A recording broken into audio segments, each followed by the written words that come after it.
Long gone are the days when there are only men in authority positions. Even in the Bible, God used women to lead others, teach others, and care for others. I'm very excited because in this 3-part series, I'll be discussing with you leadership lessons from 3 amazing women in the Bible. Let's jump in. Leading as a woman is tough, but leading as a woman of faith is next level. However, it doesn't have to be that way. God has called you into this leadership role because He says you are worthy. You are His child, and if He qualifies you, who in this world can unqualify you? You might suffer from imposter syndrome and believe you're not good enough, but God says you are good enough. Hi, I'm Rika, Whelan, Christian leader and workplace culture coach, and together we're going to navigate leadership with faith as our foundation. Let's get started. Grab your coffee or water, keep that notebook and pen handy, and let's jumpstart your leadership.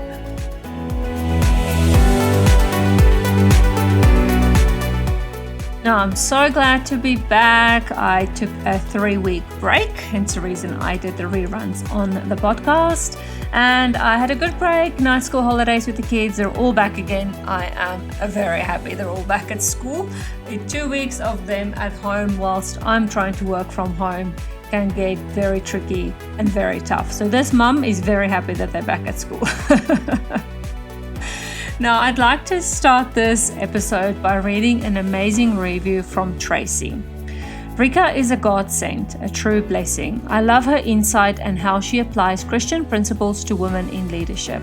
I was hooked and reeled in at the first episode, and it only gets better from there. Before finding this podcast, I was desperately searching for wisdom in dealing with toxicity in the workplace. I would wake up every day dreading the day, telling myself how much I hated my job and my life. I now have hope for a better version of myself with a vision of a better workplace. Rika, you have a beautiful soul. I thank the Lord for you. God bless you. Now, when I read that review first, I thought, oh my goodness, this is the most amazing review ever. Thank you so very much, Tracy. I feel extremely blessed to be an instrument to the Lord, for you, Tracy. You are one of the reasons I'm here. You're one of the reasons why this podcast needs to keep running, because you are not the only one that feels like that. And if we can connect other women as well that feel like that, and we can band together as women of faith in leadership, and we can say that we don't need to feel like that. There's other people, very worldly people, who make us feel like that, but God comes and He says that you are who I made you to be, and therefore you are perfect. So I look forward actually to sharing the rest of this episode with you, specifically Tracy, and then with all the listeners, because I believe that this is a really beautiful series that is just going to bring some comfort, but also some really good insight. Now, one of my absolute favorite stories in the Bible is the story of Ruth and Boaz. Now, I'm a sucker for a good romance, okay? So I've always loved it because it's just a nice, beautiful love story. And you can go and read that in the Book of Ruth in the Old Testament. Believe me, you won't be sorry. Now, although Ruth wasn't a leader per se, there is one valuable leadership lesson we can learn from her, that she didn't give up on her people. People in this context being her mother-in-law. Now, let's quickly recap the story. I'm sure you've heard or read this story before, but basically Naomi was married and she had 2 sons.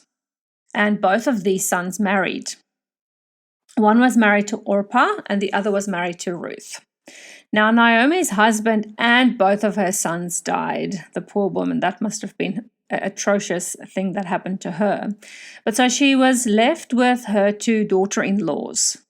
Now, she had heard that the crops were doing really well in her hometown, so she decided to move back with her 2 daughter-in-laws. But on the way, she said to both of them that she thinks that it's going to be better for them both to go back to their mother's house so that they could remarry again one day. And although there was initial hesitation from both of them, Orpah departed. She decided, okay, she's going to go back. But Ruth was much more determined.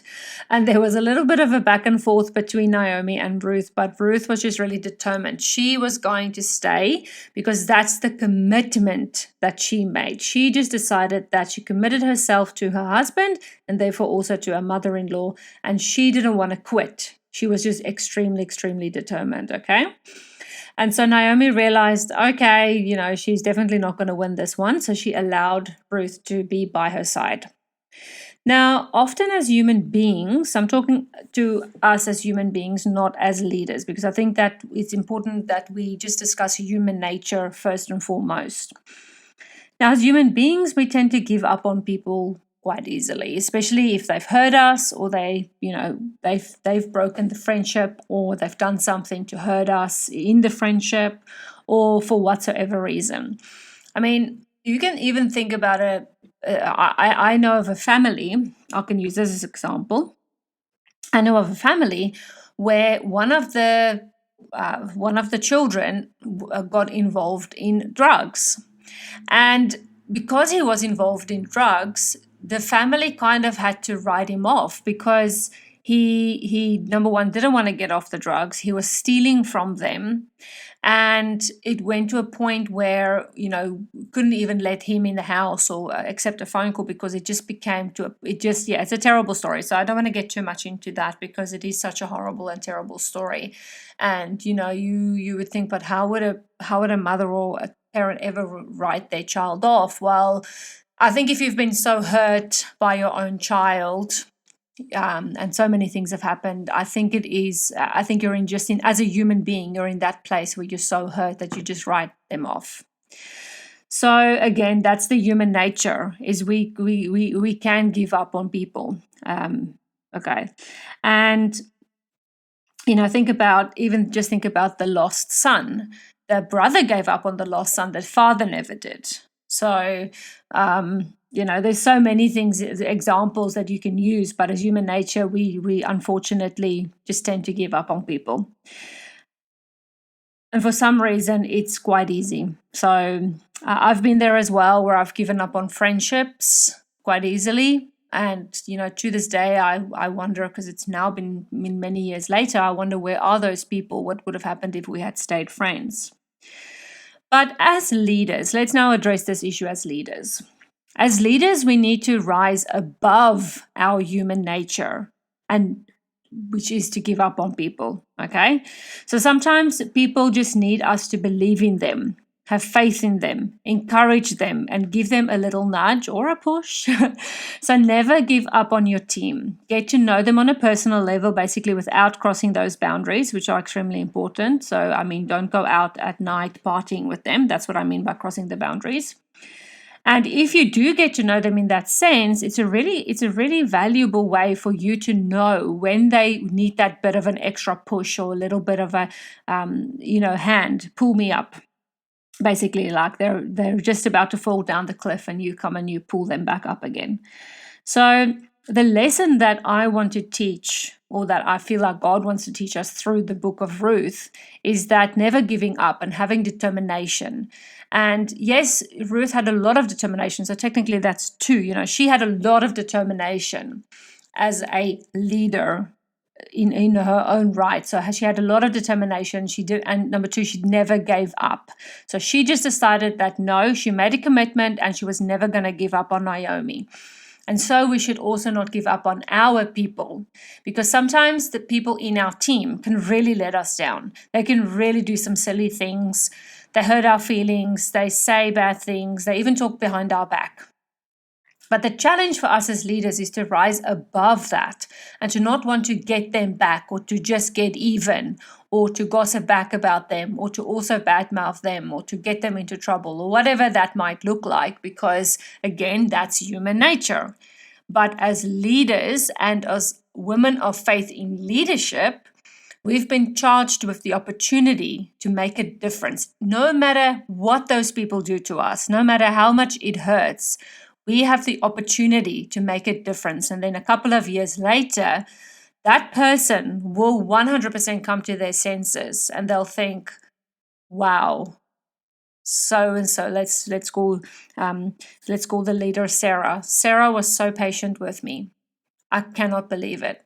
And I actually still have examples of that in my life where, number one, I was a volunteer at a children's ministry and my head and my heart was not in it. And one of the leaders had been very patient with me. She called me and she said, "But Rika, you are here to serve these children. The parents are relying on you to serve these children." And thank goodness she had that patience with me and had that openness to speak to me about my bad attitude, because I did have a bit of a bad attitude. I didn't understand because I was young and I just didn't understand the importance of my role as a volunteer in that children's ministry. But to this day, I can remember that thank goodness that person spoke up, and thank goodness that person spoke to me in that manner, because I value that now so much. And then later on, I've got another example where I was working at a medical training company, and I had worked there for about 3 months, and I had had a week or two over Christmas break. And when I came back from Christmas break, I just felt completely deflated. There was something that had happened in my personal life. I felt deflated, and I just didn't want to be there, which meant that I wasn't motivated in my job. I wasn't hitting my SOPs correctly or my KPIs. I wasn't following the SOPs and not meeting my KPIs. And therefore, I was just not doing my job properly that I was being paid for. But thank goodness those leaders who I was working for sat me down one day and they said to me, "Rika, what's going on? Because you've not been yourself since coming back from the holidays, and your work performance is not up to par. This is not acceptable. We've got clients that we need to book in for training. They need to get their training materials. What's going on?" And just the fact that they sat down with me and they asked me what's going on, I could open up about what was going on in my personal circumstances, and I could go and deal with that. Whereas if they hadn't, then I wouldn't have had the opportunity to work through that. Potentially, I might have been fired later on, performance managed and then fired, or whatever that might have looked like. But because they were patient with me, because they listened, and because they could have potentially been so much harder on me. They could have come down on me and they could have screamed at me. They could have, immediately given me a written warning, but they didn't do that. And those two leaders in particular, still to this day, I remember that and I think, thank goodness they were patient with me and that they did not give up on me, because they had those conversations with me. It changed who I am today. It changed who I was then, and it changed who I am today. So I'm so, so, so, so thankful. So, finally, lesson from Ruth is look who in your team is giving you the hardest time. I know that might be a tough one for you, but just don't give up on them. Have a conversation with them. Try and build that relationship. Try and build that bridge. That's been really tough. That's been missing. That you feel like there's this gap between you and this person in your team. So just have determination and don't give up on them. Okay. So this was an amazing episode. I absolutely love having the opportunity to share these amazing lessons with you. And in the next episode, we're going to discuss another amazing woman of faith. I'm not going to tell you who it is. I'm going to keep it as a surprise, but you don't want to miss it, because I've got 2 more amazing women that I want to speak to you about. So yes, this is a 3-part series. Today was Ruth, and then next week, Monday, I'll talk to you. I'll share another one, and then the week after that, a 3rd one. So I wonder if you can guess who the other 2 women in the Bible is that I'm going to talk about. So if you want to come and join the chat, or conversation, come and join the Women of Faith in Leadership Facebook community. You can go to womenoffaithinleadership.com for more information, or you can simply go to Facebook and type in Women of Faith in Leadership and it should come up. So I am so thankful to be back, and I look forward to chatting with you either in the Facebook community and then again next week on the podcast. Bye.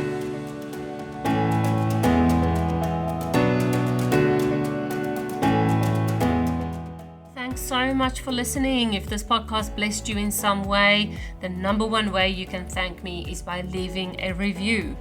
Your feedback means the world to me and lights me up every single time when I read it. And it makes me want to keep going. So please leave a review, and your review will also help other Christian women in leadership find the answers they are looking for. So whether you're on Spotify or Apple Podcasts, scroll down to the review section and leave that review. Then head over to womenoffaithinleadership.com and join our free Facebook community, and I look forward to engaging with you there.